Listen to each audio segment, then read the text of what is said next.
And I bought in 2015, is what, 2024 now? So now I get these letters in the mail from all these big agencies that are trying to buy my property. School never sets you up to own a business or understand stocks. Sounds like you kind of hit like a rock bottom. Tell them that you're not going to go to H&R Block anymore. You're going to go to a real account. All right, so we are back. This is Josh. I'm super excited to have Josh on the podcast because Josh is someone, I've only known him for a couple months now, but you have been somebody that I've gone to with like quite a few questions, and you're someone I really admire just in like what you've built prior to like me meeting you, and then also what you've done since I've met you in the political sphere. And so I'm just excited for everyone to like hear your story, hear your mindset, and hopefully learn something kind of from what you've accomplished, because at a young age you've been able to really achieve some incredible things financially, and you just have a great mindset towards investments and just thinking towards the future. I can't talk. But what sort of like, if you want to give some context, what kind of led you to have the mindset that you have towards like your financial future? That's a great question. It's a loaded question. Well, first of all, thank you for having me. I'm happy to be here. And just to give some people my background, I graduated probably bottom of my class. Like, I hated school, wanted nothing to do with it. It seems to be a common trait amongst entrepreneurs. Like, yeah, right. Well, yeah, I agree with that. And I was like, I don't know if I'm ever going to go to college. I always thought about that type of stuff. But I was, again, I graduated bottom of my class. I just didn't really care about school. I was very busy outside of school. So, I was in scouts, I was a football player, I was a lifeguard instructor. During the summers, I worked construction, whether it was siding or roofing or carpentry. You looked at me outside of school and I was like an immaculate human being, you know what I mean? In school, I was like, maybe shunned, maybe, for my amount of effort that I wanted to put into it. And I was just very bored in school. I just didn't like it. It wasn't for me. And I joined the Army when I was a junior in high school. I went to basic training, and I was between my junior and my senior year. And at the end of my basic training, my drill sergeant asked me he goes, "Hey, what are you gonna do when you graduate basic?" And I said, "Oh, I'm probably gonna go active duty after I finish high school." And he goes, "Oh, you're not gonna go to college?" And I'm like, "I don't know. I don't think I'm smart enough to go to college." And he's like, "Well, I gotta tell you, you're one of my best soldiers. You're definitely smart enough to go to college." And he goes, "Some of the dumbest people I've ever met were at college." So he's like, "Go to college." Yeah. I'm like, "Oh, all right, well." So I changed my whole perspective. So I came back my senior year. I think my GPA, before that was a 2.1, it was trash. And then I think I finished at 3.7 at the end of my senior year. That's crazy. And it's just well, I think what happened was somebody I really respected spoke to me, and this guy was a combat veteran. I think he had 4 combat tours between Iraq and Afghanistan. We just I really respect him as a leader and as a drill sergeant. And I guess it took someone I really respected to tell me that. And I also came back to school with some discipline too, right? Yeah. So no more class clown stuff. I was a little bit more I had more respect for authority, for the teachers, all that type of stuff. So I'm sure that had something to do with it. But no, I think I was able to had a calmer mind at that point too. So I paid attention more, and then it kind of changed my perspective. Well, maybe I will go to college one day, right? So, anyways, I left school. I became a military police officer after I graduated, and 4 months later, I was in Afghanistan. I came home from Afghanistan, got into the DOC Academy. And then not even 3, I think it was 2 weeks after I graduated DOC Academy, I was back in Afghanistan. And then when I came back home, I went straight into work in a prison. So while I was doing that, I did obtain an associate's degree, business administration online from American Intercontinental University. Just because I was always something that I always want to make sure if I ever change my mind, You've got a plan B. I got a plan B, right? So after I did all that, I guess the reason why I'm sharing this is because I didn't graduate top of my class. I didn't have, my parents didn't have any money to give me. You know what I mean? My father was like, "You're out at 18, you got to figure it out." He's like, my father was a good man. He worked, he worked his butt off, and he provided what he could. But he's just like, "I don't have the money to put you guys in college. I don't have the money to help you buy a car. I just don't have it, And he worked very hard, and he provided all of our basic needs. But I knew that I was on my own when I left school. So if I was going to make it happen, I was the one that's going to make it happen. And everybody should know that, again, you don't have to be you don't have to be this very smart person. You don't have to be a person that comes from money. You can start off doing jobs. Like, for example, how many people want to join the army, right? Yeah. How many people want to work in a prison, Right. right? These are jobs. These are civil service. You sign up. They take anyone, pretty much. You know what I mean? As long as you pass your psych test, your physical test, and your academy, I'm like, you're gonna get in. You're gonna go to work, right? Yeah. So it is. So I picked a path that pretty much anyone could do, and the only thing different from me and others is I was smarter with my money. Mm-hmm. You know, I sacrificed my social life. I sacrificed, going on trips and vacations, and I didn't blow my money on stupid stuff. So I saved my money, and I had a goal, and I bought those properties after figuring out how to go about doing it. Yeah. And again, the reason why I'm saying this is I want to let, and whoever's listening, is that it is obtainable. Yeah. You don't need to hit the lottery. You don't need to come from money. You just have to have drive. You have to have a goal. I think there's a saying that says, when a ship leaves the harbor, right? And unless it has a destination, it's just gonna remain, essentially sailing around the ocean. You know what I mean? Drifting. Right. You need to have a destination when you leave the port, right? Yeah. Or else you're gonna be lost. So, establish those goals. Tell yourself how you're going to get X amount of money, how long it's going to take you to do that, what other jobs you can do in the meantime on your weekends that's going to help contribute to that. Come up with your grocery. Groceries cost me $225 a week. How do I get that down to $125? Yeah. You know what I mean? Can I do I meal prep? Look at all the ways you can cut money. Do I need a $400 charter bill? Yeah. Right? Can I just get the $50 internet where I can download the couple shows that I watch, right? Yeah. You look at your life and how you can pull back money, how you can save, and you come up with your short-term goals, which allow you to meet your long-term goal, right? Yeah. So that's how I did it. So I bought my first one. After my first one, I think it was 2 years later, I pulled, there's other options, right? So you can do, with your properties, you can get a lien against your property, take out cash. Mm-hmm. You can take an equity loan out. You can take out you can do a cash refi. So you refi your property, they give you cash to go spend on whatever, right? Yeah. So what I did a cash refi after 2 years, and I saved a whole bunch of money to buy my second property, right? Mm-hmm. So I'm now in my second property. I bought it out in Sturbridge. So now I had 5 units. I lived in one unit. I rent out the other 4. All 4 paid my mortgages. Plus I put an extra $1,500 in my pocket a month. You know what I mean? And then I was also, I was working at a state job. I was saving all my money with that. I took advantage of every benefit that was given to me. Every government benefit, such as the FHA loan or the veteran VA home loan. I'm a vet, so I was able to use that as well. Yeah. So I used all the benefits that were given to me. After I stacked it all together, and I'm sitting there with my 5 units, I was like, okay, I want one property that's going to make me X amount of money, where I know if I were to leave my job that I'm going to be financially stable. Yeah. So this is when you have to know your market, right? Mm-hmm. Knowing your market is half the battle, in my own opinion. What I mean by that is know what you're looking for, know what price is the best price to buy at, know what type of rent you can get for that property, whether it's residential, commercial, right?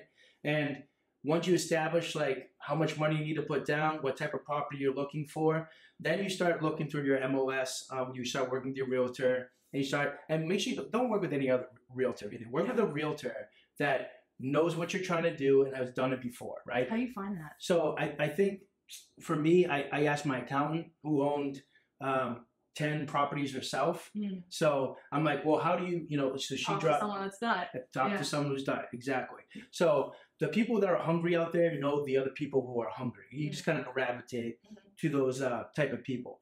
So, I got his name, and I also got a name through a friend who bought the house. He said, hey, you're going to love this guy. He's a patriot.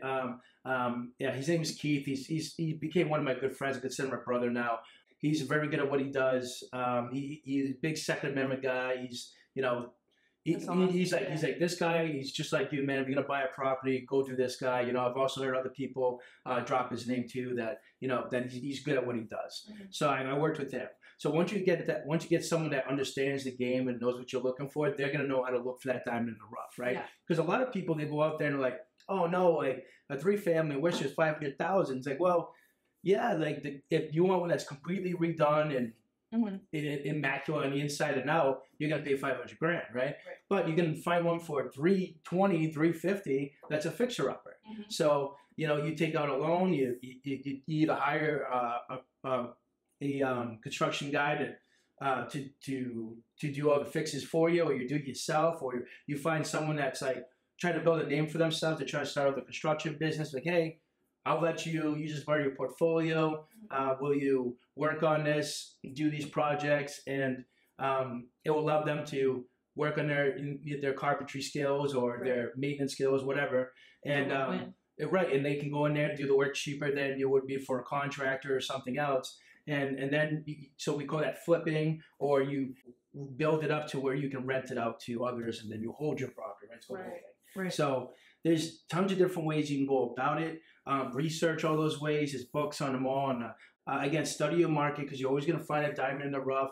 All my properties I bought were diamond in the roughs. Like I bought completely under like what the going rate was. Like I stole all of them. The way how long did it take you to find those? So this is, so I had my MOS coming right to my phone, right? So the MOS is it shows you all your recent properties, commercial or residential, that are going on the market, right? So I had to go right to my phone, and then I set my email to ding my phone every time there was a new MOS listing. Okay. So you're seeing it. So as soon as it came in, boom, I popped up like my first property. I'm like, oh my God, look at this. That's 285. The average price right now is 330 to 350. It's all redone. Guy just went through it all. I was like, so I called my real estate agent. Hey, I want to see this property right now within the next 2 hours. He goes, you got it, right? So we drive there within 2 hours. We see it. I'm the first one to walk all the way through it. The next day was an open house. Now, if it would have went to that open house, I would have been outbidded, and it would have been taken from me. But because I went there, said no, this is it. I gave them exactly what they were asking for, and I also offered to pay closing, right? Because I wanted that property. I don't give them. If 285 is what you want, 285 is what you're getting, right? You already know it's already 40, 50 grand underneath market. So you paying the closing costs, you're still winning, right? So give them what they're asking for. So I went there, said I want this. My realtor went back and forth with their realtor for 4 hours, so they knew the open house was the next day. He goes, listen, he gave you what you're asking for, right? So what else do you want? You want 285? He's saying I'll give you 285, but he's like, we didn't know by midnight tonight, right? So we went back for 4 hours. They finally said, okay, fine, we accepted your offer. They took it off the market. This is the same day that you saw it? This is the same day I saw it, right? So you got to be a shark. You have to go out there. You got to push. You got to say, no, I want this to happen. Because if you just nonchalantly go about it, you're going to get outbidded by somebody else that shows up. Right? If you go to an open house and it's way under market, you're going to get outbidded. That's just the way it is. Somebody else with more money, more cash in their pocket is going to come out and outbid you. So you need to be a shark. You have to get there first and close that deal. Yeah, and I'm assuming you also had done research just by having those things, like dinging your phone every time there's a new listing. You're seeing, okay, this is a normal price, this is below. You had the context to make that decision. Yes, I already had, and it goes back to knowing your market, right? So I knew that this price point is phenomenal. It's 40 to 50 under market. It's completely redone. It has parking off street, right? It has separate, heating for the building, so you're not paying for that heat. So, these are all things you're looking through real fast. Like check. This goes right down on your checklist. Like, this is the perfect property. This is what I've been looking for. Do not hesitate. Went there, got it off market. Now I own it. Now the thing's worth like almost 600K. Wow. Yeah, I get mail, and that happened. I bought in 2015. Is what 2024 now. So now I get these letters in the mail from all these big agencies that are trying to buy my property, cash offers. But I would never let go of it, because that's just going to continue to grow. And once you get to a certain point where I can't say no, then I'm going to take that money and go buy myself a complex, maybe in South Carolina. Expand my market, because I know another market now, right? Where it's cheaper, but the rents are still really great. You know what I mean? Or the rents are almost the same in Mass, but the property is cheaper, right? So that it goes back to knowing your market. That's awesome. And I feel like it's that balance between waiting for the right deal, but also like then jumping when you do see the right deal. Right. Like not jumping on something that's not really what you're looking for, but then like when the right thing comes, you're not hesitating. You're all in, like same day closing. That's crazy. Yeah. That's awesome. So have you ever like just looking into, obviously you've been investing in real estate for a long time. Have you ever done like a flip? So I think the closest I came to a flip would probably be my second purchase. It was a 2-family. I redid the kitchens and the bathrooms on both sides. I put in all new floors, new drop ceiling, fresh paint across the whole unit. So, I mean, it looks night and day now. So, I think at the time I was getting, I think 2 years ago or about 3 years ago, I was getting about $1,000 a month. Okay. Now I'm getting about almost $1,800. Wow. So that's for one side, and I live on the other, so that pays my mortgage, and yeah. Yeah, and it's almost double. Yeah. That's awesome. That's really cool. So like a couple things I took away from that, because there's like a lot of nuggets I feel like that right. you went over. So one of them was that, was it a sergeant that told you that like you could go to college? Yes. Yes. That person that like spoke life into you and believed in you, because like right. I've had like a select few people that have done that for me, and it's been like these pivotal moments where like you don't even realize it at the time, but it like changes the way you see yourself, and it changes what you think you are capable of. And that I think is a power that people don't even realize they have. Like everyone probably has somebody that looks up to them, that if they were to just speak life into, or they were to just say one or two encouraging words, like it literally can change the trajectory of that person's life. Absolutely. And I would also like to share, prior to me going to basic training in my junior year, so they came up with the pamphlets, guidance, and they're like, all right, this, how they all prep all the kids that if you don't go to college, you're pretty much going to be a loser. Like, yeah, that's how they sell it to you, right? Which is just complete. Yeah, it's bullshit, right? It's clown stuff. Mm-hmm. So, anyways, I my junior year, I wasn't really thinking about going to college. I didn't really think it was for me. But again, I like to cover all my bases, right? So I went down to guidance, and I remember I had a little packet they handed out, and I put it on the table, and I sat there, and I asked my guidance counselor, I'm like, can you please show me what I need to do just in case I change my mind and I do want to go to college? Well, I'll never forget this. She put her hands on the package and she slid it back to me. She goes, I think the Army's good enough for you. And she was absolutely right. I joined the Army, and I met someone who believed in me, and told me, hey, I see this in you. I believe in you. This is what you should do. And it completely changed my perspective. Now, up until that point, I believed her. I was like, wow, this is my guidance counselor. She's supposed to be like guiding me to a good path. You know what I mean? Yeah. And if I come to her like, hey, well, what if I change my mind? She should be backing me 100%, but she didn't. Yeah. And that kind of, obviously it kind of hurts your pride, your ego a little bit. And you're like, well, wow, maybe I don't belong in college, right? Mm-hmm. And well, I'm glad I didn't listen to her. You know what I mean? I'm glad I met someone else on my path who believed in me, and essentially told that, don't listen to anybody else. Like, so in short, I think what gave me the mindset was that I just didn't want to work for somebody else the rest of my life. And I wanted to obtain financial freedom so I could do things I'm passionate about, but don't make us a lot of money. So I made my moves financially to put me in a position where I can try new things and do new things without having to worry about paying bills. And it's given me a lot of freedom, and I'm very happy I did it. Mm-hmm.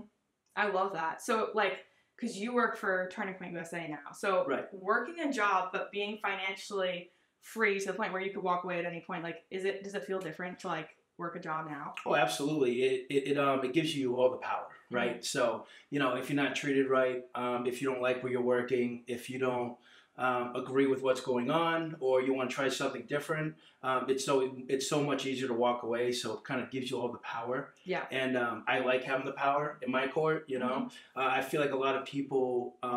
I've heard this phrase once: "quiet desperation."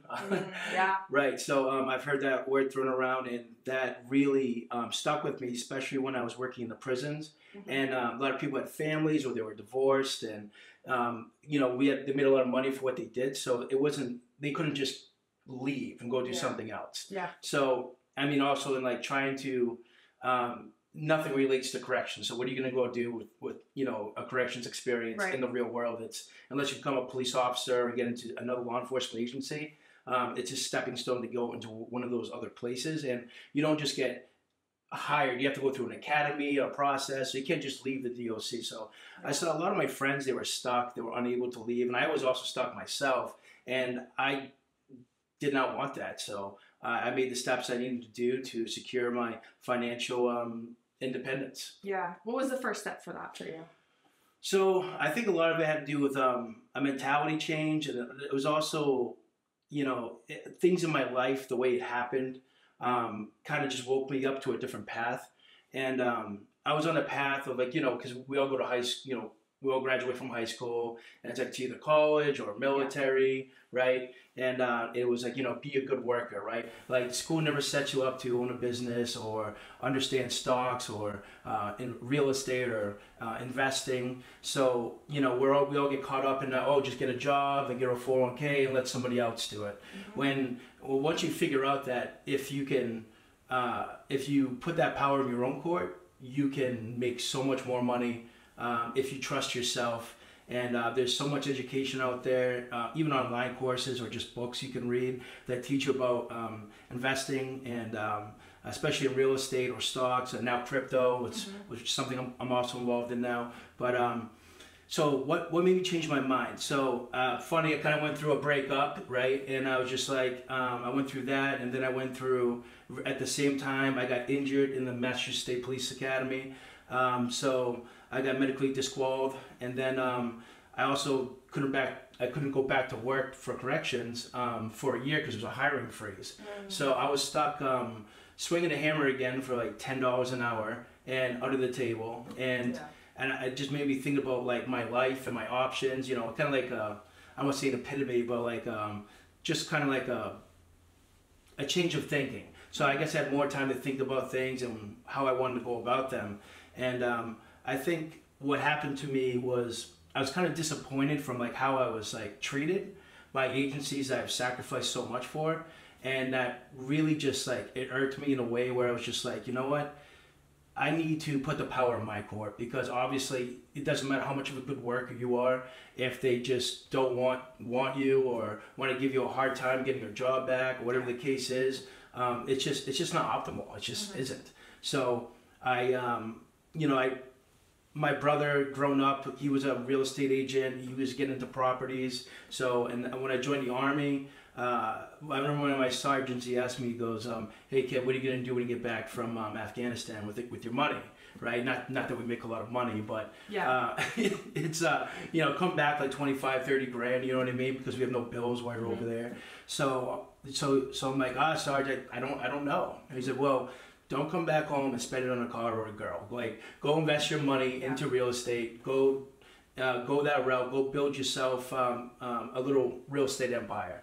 And I'm like, well, what do you mean by that? He goes, well, get into multifamilies. You get into multifamilies. Those will make money for you. It's just passive income. So that was stuck in the back of my mind. So during that time in my life when I was waiting to go back to the DOC, I had time to sit and think about what he said to me. And I started looking into investing, best ways to go about it. I started talking to realtors or other people who invested their money in real estate. And essentially, like, I came to find out, like, particular things that they don't teach you in school, like what an FHA loan is, right? So every American's entitled to an FHA loan. And what a lot of people don't know is that residential, it allows you to buy residential buildings, right? So a lot of people think, okay, that's one family, single family building. That's what everybody's minds go to. But what a lot of people don't know is that you can buy up to a 4-unit, right, residential building, right? Wow. Right, exactly. So, and that's with 3% down. So that means it was just huge. A lot of people don't know that. So I looked more into it, and what a lot of people what they don't teach you either is that when you get certified for an FHA loan, when you're looking at like a 3 or 4 unit building, they actually count that income that you will be making once you buy it towards your current income. So you can actually afford a lot more than what the bank cleared you for. So it's like counting like future income that you're not even making yet. Exactly. Wow. Okay. Right. So talk about like, wouldn't everybody love to know that? Yeah. Yeah. So, like it's something that should be common knowledge. Like it's not. Right. overly complicated to the point that they can't teach you that in high school. Right, and exactly, right. So again, I went to my accountant and like, hey, I saw this online. It says I could do it this way, you know. And she said, yeah, no, that's exactly true. So I went to a mortgage lender, which was great, by the way. It's better than a bank. Because essentially, like, forgive me, I might get this wrong a little bit, but for the from what I was told is that they package you up, right? They clear you for an FHA loan, and then they get the banks to come to you. Oh, okay. So you can get the best bank interest rate, and then the mortgage lender essentially sells you to like a bank, and then so instead of you going to a bank and begging for a loan, it works the opposite. Reverse, yeah. Right. Okay. So now they put you through all this paperwork, and they're going to make sure that you're good to go. You're certified that you're going to be a great like homeowner. So yeah, so obviously once I found that information out, I was like, wow, only 3% down. I buy a 3-unit building. You know, if I live in the bottom floor, two of those units pay your mortgage. Right. So you're living there for free and you're just stacking cash. Yeah. So I figured that out. I started that route, and yeah, so I guess you were talking about how did I get into that. So around that time is when I started to think about those things, and I told myself when I get back to the DOC, I'm going to work. I think you need at least 6 months before you can apply for a mortgage, but I was going to work 6 months, and then I was going to go that route. So that's pretty much how I came to it. And how long was it between like you buy your first property, it's kind of cash flowing to the point where you're not paying for living, to then like what you have now where you're financially independent? Was it like a... That's a great question. So, I mean, right away. So when I bought my first building back in 2015, I bought a triple decker in Worcester, Mass.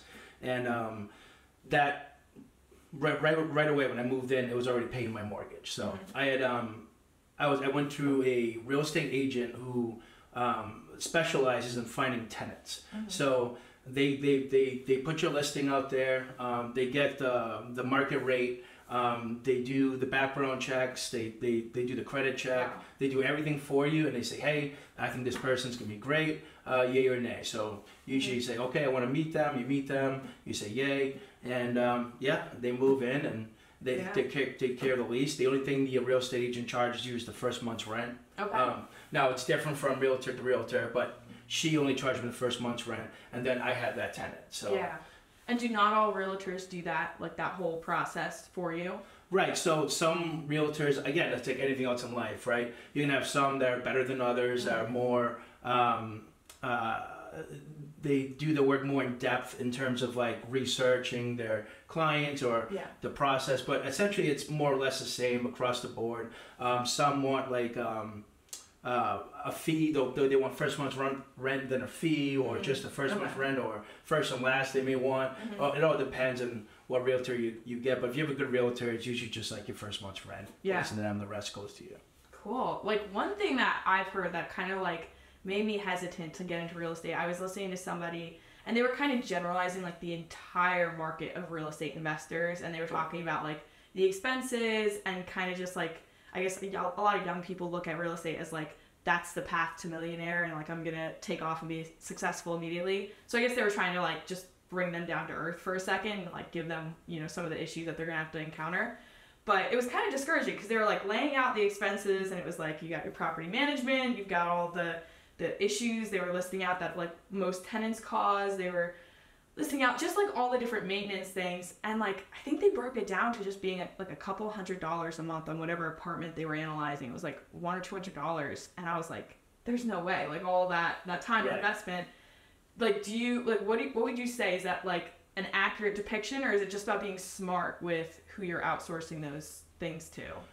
I think that's a great question. I think personally, like, you know, once you do anything, like especially when you put your name down on something and say, I want to take this loan, it's scary, right? And I think what a lot of people do is they think about everything that could go wrong, right?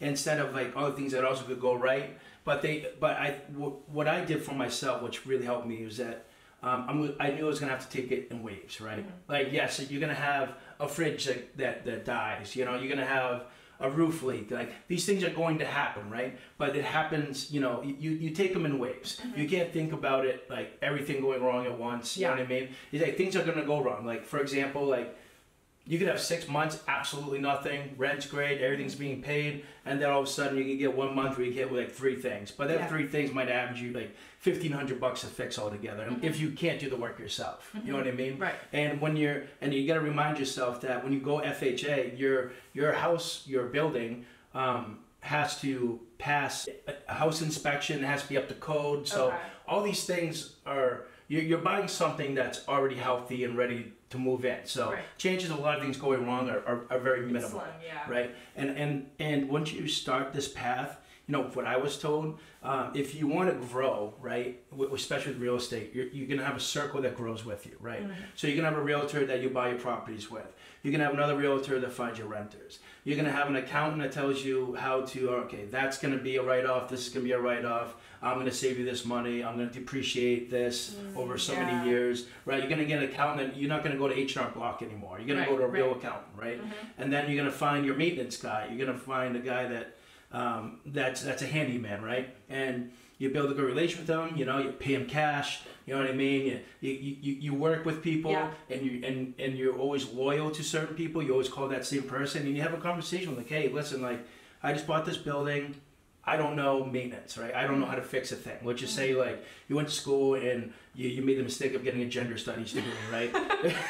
and you don't know like anything like in life, right? So sorry, extreme example, but kind of funny, right?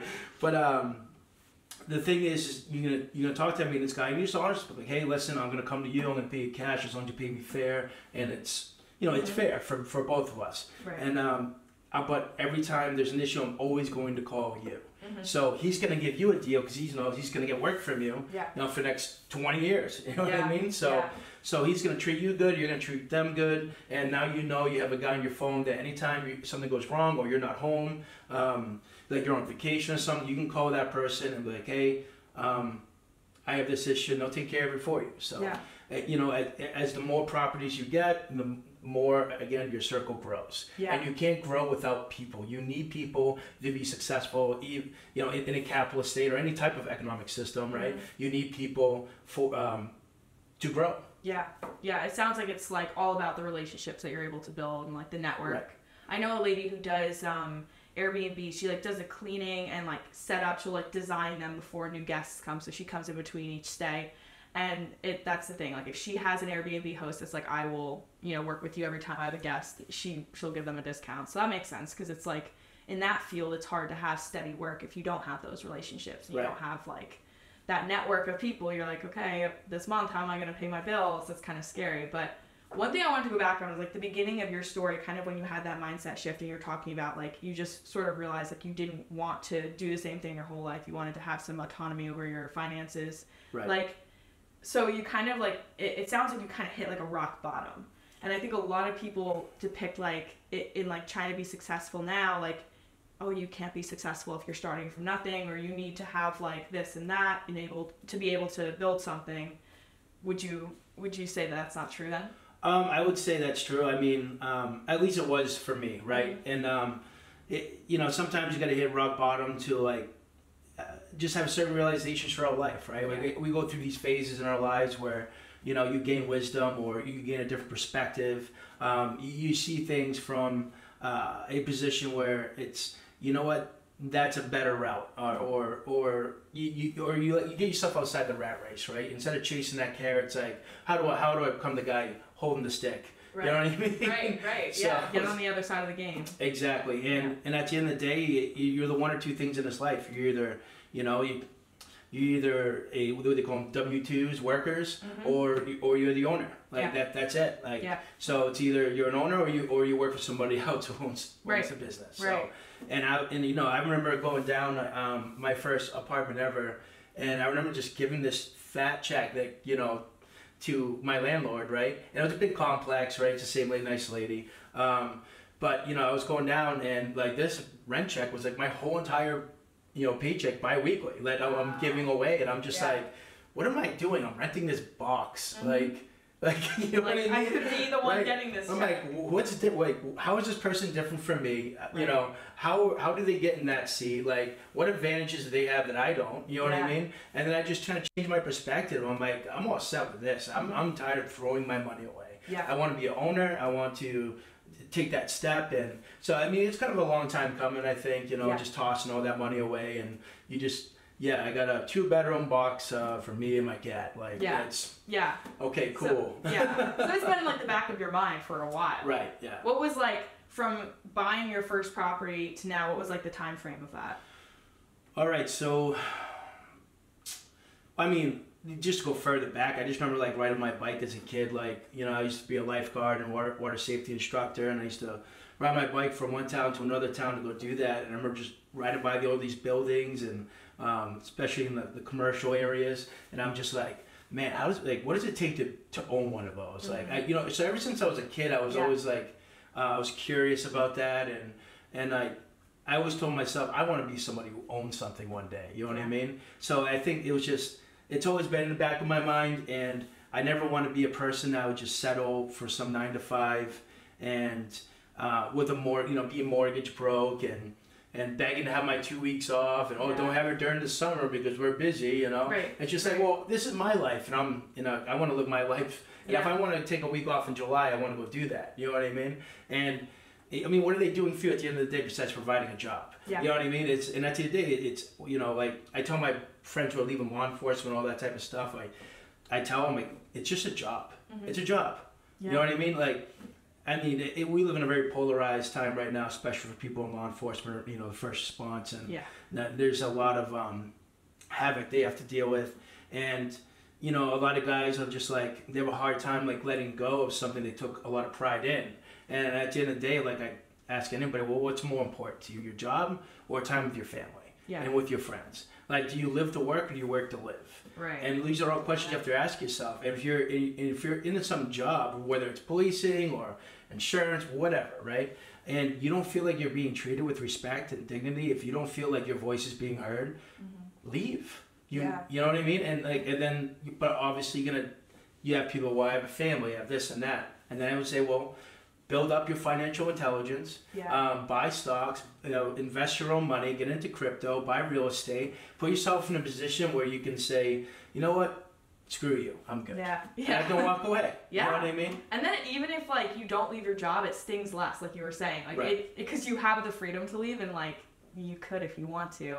I think another thing that's like good to learn for everyone is like sales, because if you can sell, you can pretty much make money no matter what the economy is, no matter what like industry you're in, because you have that ability to communicate, and I think you can pretty much transfer that into anything. So that's another, because like I obviously don't like have anywhere near the financial intelligence that you have, but the one thing I learned when I was 19 was how to sell, and I have carried that into like everything I've done. It's like the reason I've been able to get the jobs that I've had, and like pretty much everything I've done, it's just been because of that ability to communicate. Because growing up, like all of high school, all of college, my whole childhood, I was like the shyest kid you'd ever meet. Like I would not raise my hand in class. I was like very much just a homebody, didn't really talk to people. And when I was 19, I met a bunch of entrepreneurs who kind of just like took me under their wing and sort of just taught me what they were doing, and taught me how to build my confidence, and really spoke life into me, and like kind of like what you were saying about like going like as a kid just riding around on your bike and like seeing these buildings and thinking of like how you could own them. Like I didn't experience that so much as a kid, but then once I was like around other entrepreneurs who were owning those things and were doing those things, I started to like have that same mentality where I would like walk into like a hotel or a mall or like whatever, and I'd be like, I wonder what it's like to own this. And it was like such a cool feeling. So I'm like I know you can do it now that you kind of like see the behind the scenes of how people are doing it. And so I don't even know where I was going with that, but the ability to sell definitely like carries you into a lot of different rooms. But yeah, definitely like financial intelligence. Where would you say is like a good place to start for people? Is there a book or a podcast or a course? Right. You know, honestly, go talk to people who are doing it. You know, go talk to your accountant, go talk to your bank, talk to your landlord. You know what I mean? Yeah. When they come pick up that check, like, hey, how'd you do this? You know what I mean? If you want to know, talk to the people who are doing it. Right. Whatever you do not go talk to people who haven't done it. Yeah. Right? Or have done it and failed doing it, right? They're going to tell you not to do it. Yeah. Because I can't tell you how many people tried talking me out of what I was doing, right? Oh, really? Oh, yeah, tons of people. But I think the number one thing that most people come across, right, and even myself when I say this, is fear, right? Mm-hmm. Fear, yeah, I think is one of the largest, how do I say this? Number one, it's the number one emotion, I think, that keeps people from taking that next step or taking a risk. Mm-hmm. And I want to tell people, like, every time I bought a property, you know, I own 3 buildings, I was nervous to sign that line because you are taking that responsibility. Mm-hmm. And, you know, as they say, like, when you're afraid or when you fear something, that's when you know you're supposed to take the leap, right? Yeah. Because at the end of the day, like, although it is scary, you know, you got to remind yourself that you've done your homework, you've done your research, you know you're going to be, you know, cash positive on this venture, so sign that dotted line, you know, and just know that all the people that came before you were, unless it's, you know, sociopaths, like, you know, I mean, what was that bad, right? Yeah. But everyone that became before you was nervous to make that first step, and the more you make that step and the more you get involved, the easier it actually gets. Right. I mean, also depending, I mean, sometimes maybe you want to own a hotel one day and that's a different type of fear. Right. But regardless, fear is good. That means, you know, you can't have courage, you can't be brave without fear. So, you know, that's, in order to climb the ladder, like, and that's true with anything, even if you're just a worker.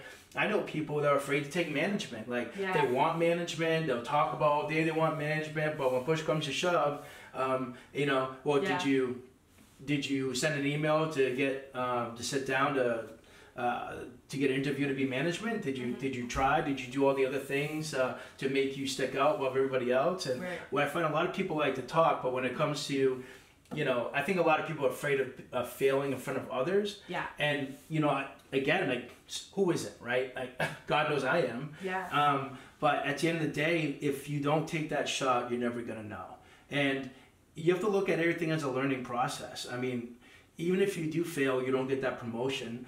Okay, now you get to self-reflect. They're going to most likely tell you why they went over you to somebody else. Maybe it was just, you know, it was this, you know, boss's son, and sorry, you know what I mean? And you really were a perfect candidate. Right. Or maybe it was like, okay, you have to work on your ability to communicate, right? Mm-hmm. Maybe you have to work with being liked by your peers. Yeah. You know what I mean? Maybe it's something else. You have to be able to look inwards and be critical of yourself and know that you're not perfect. Like, we all have things we need to work on, right? Yeah. And no one is above that. You know, and the person who succeeds the most is the person, again, who tries all the time, right? Gets knocked down, but stands back up and tries again, right? Yeah. Now, if you get knocked down, you stay down, then of course you're not going to advance, you know? Yeah. And at the end of the day, you have to be able to swallow that, your pride or your ego, you know, put your ego in check and have some humility and take some, maybe some harsh advice or criticism, so you can be a better worker or become a leader and get into management, take that risk in real estate or a new business venture, so on. Yeah, I love that. That reminded me of like a quote that I used to hear all the time, and it was just either you win or you learn.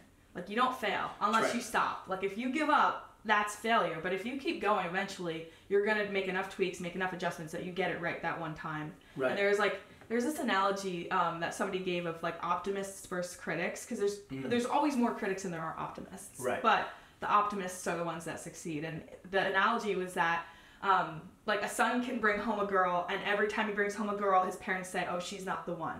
And his parents will be right every single time until the one time that they're wrong and he brings home his wife. Right. And so the saying was that optimists or critics get to be right, but optimists get to be rich. Right. And I love that, because I'm like, yeah, you're going to be right if you criticize every stock investment. You're probably going to be right more times than you're not.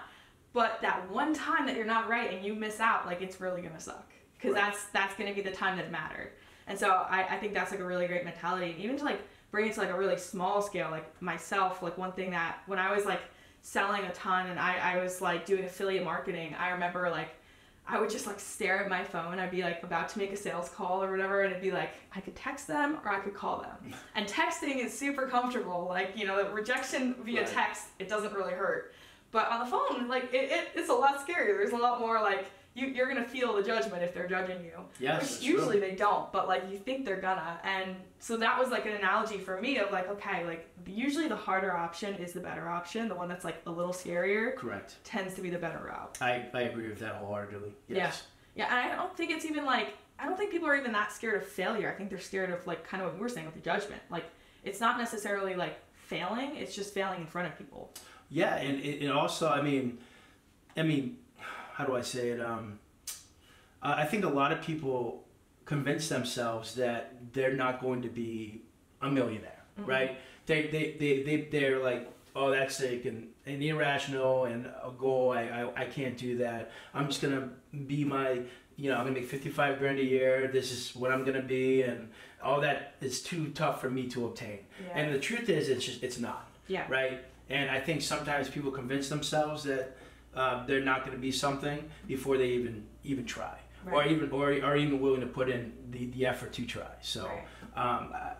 But a lot of that, again, I think it stems from fear. Yeah.